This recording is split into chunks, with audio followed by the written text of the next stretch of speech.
Shalom, selamat pagi saya ucapkan buat kita semuanya umat-umat yang diberkati oleh Tuhan di dalam kehidupan kita masing-masing. Pada saat yang berbahagia ini, pada pagi hari ini, kita akan kembali lagi disegarkan oleh perenungan akan firman Tuhan untuk mengawali akan aktivitas kita di hari ini. Dan pada saat ini, saya mengundang kita semuanya untuk satu di dalam doa. Bapa kami yang di sorga, kebutuhan terbesar kami pada saat ini yaitu kecurahan akan Rohul Kudus, agar kami bisa mengerti akan perenungan firman Tuhan ini dan bisa mempraktikannya di dalam kehidupan kami masing-masing. Berkati juga hamba-Mu ya Tuhan yang menyampaikan akan firman Tuhan, agar berkata-kata sesuai dan seturut dengan firman Tuhan saja. Terima kasih ya Tuhan, di dalam nama Yesus kami sudah berdoa dan mengucapkan syukur. Amin. Renungan pada pagi hari ini judulnya ialah Yesus Jalan Keselamatan. Di dalam kehidupan kita sebagai umat-umat Tuhan, tentu banyak jalan-jalan yang kita lewati.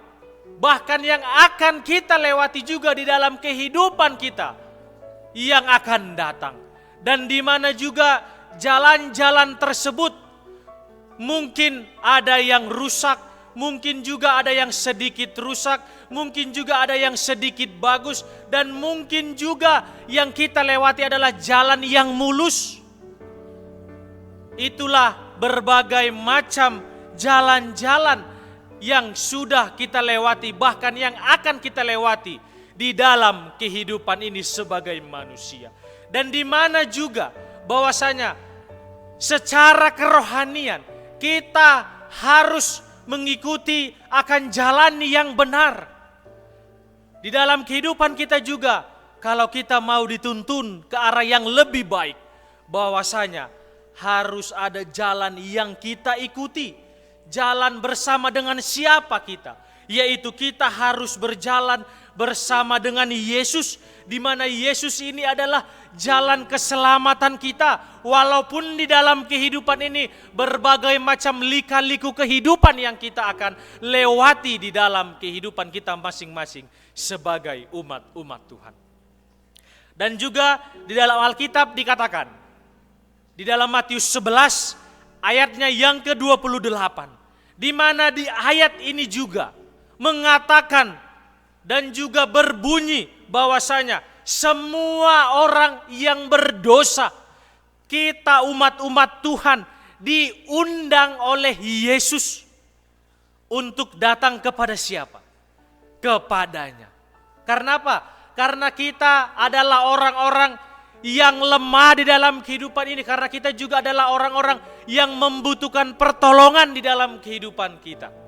Maka daripada itu, kita mendapatkan undangan yang spesial yang berasal daripada Tuhan.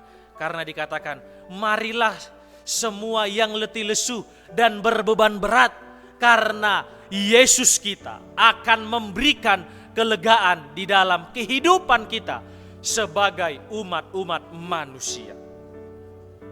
Dan dalam kehidupan kita juga bahwasanya Tuhan mengasihi akan orang-orang yang berdosa.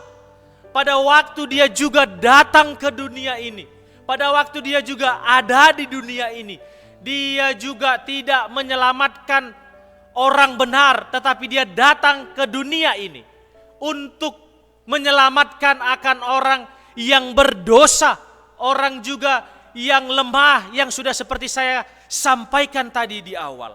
Dan 1 Yohanes 1 ayat yang ke-9 juga, di mana di sini dikatakan semua dosa diampuni bila datang kepada siapa? Kepadanya ataupun kepada Yesus. Asalkan harus ada yang kita ingat. Apa itu yang kita ingat? Yaitu percaya dan bertobat. Karena Allah mengetahui akan isi hati kita masing-masing. Apakah di saat kita bertobat, apakah di saat kita berdoa, apakah di saat kita mungkin meminta apa yang kita inginkan yang sesuai dengan kehendak Tuhan di dalam kehidupan kita masing-masing, baik secara jasmani maupun secara rohani. Tuhan mengetahui apa yang ada di dalam isi hati kita. Yesaya 1 ayat 16 sampai 20. Di situ juga menceritakan bahwasanya basuhlah, bersihkanlah dirimu, jauhkanlah dikatakan perbuatan-perbuatanmu ataupun perbuatan-perbuatan kita dari yang jahat daripada Tuhan. Berhentilah dikatakan berbuat jahat, berhentilah dikatakan melakukan akan dosa-dosa yang tidak juga berkenan kepada Tuhan di dalam kehidupan kita. Belajarlah dikatakan berbuat baik. Belajarlah juga berarti disampaikan kepada kita menghidupkan akan kasih Kristus. Dan dikatakan usahakanlah kita supaya melakukan keadilan. Kendalikan juga dikatakan orang yang kejam. Belalah hak-hak anak-anak yatim. Dan juga memperjuangkan akan orang-orang yang butuh juga pertolongan yang berasal daripada kita. Dikatakan marilah, baiklah juga kita berperkara. Dan firman Tuhan mengatakan, sekalipun dosamu ataupun dosa kita merah seperti kermizi, akan menjadi putih dikatakan seperti salju. Putih juga dikatakan seperti bulu domba. Dan kita apabila jika mau menurut dan mau juga mendengar, maka kita sebagai umat-umat Tuhan akan mendapatkan hasil, akan juga mendapatkan upah di dalam kehidupan kita dan memakan akan hasil yang baik.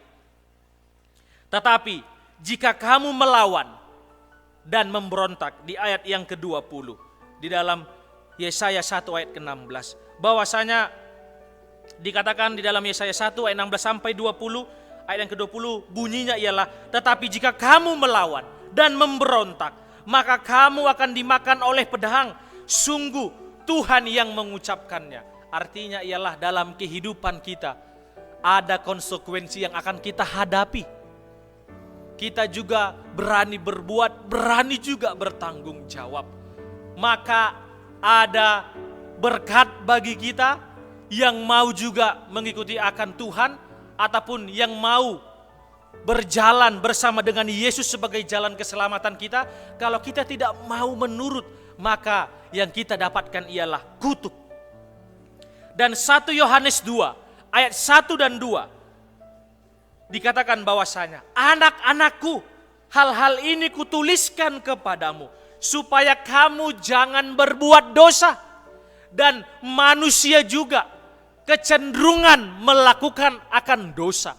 Karena apa? Karena nenek moyang kita terlebih dahulu sudah jatuh ke dalam dosa, maka kita juga kecenderungan melakukan akan dosa. Tetapi karena juga satu orang kita mendapatkan akan keselamatan yang kekal, akan juga jaminan kehidupan kekal bersama dengan juru selamat kita. Makanya daripada itu ada pengantara kita di dalam kehidupan ini, yaitu siapa? Yesus Kristus. Dan di ayat yang selanjutnya bahwasanya, dan ia adalah pendamaian untuk segala dosa-dosa kita. Dan bukan untuk dosa-dosa kita saja, tetapi untuk dosa seluruh dunia. Maka daripada itu dia mau rela mati demi saya dan kita semuanya umat-umat Tuhan. Lukas pasal yang ke-15 ayat 11 sampai ayatnya yang ke-32.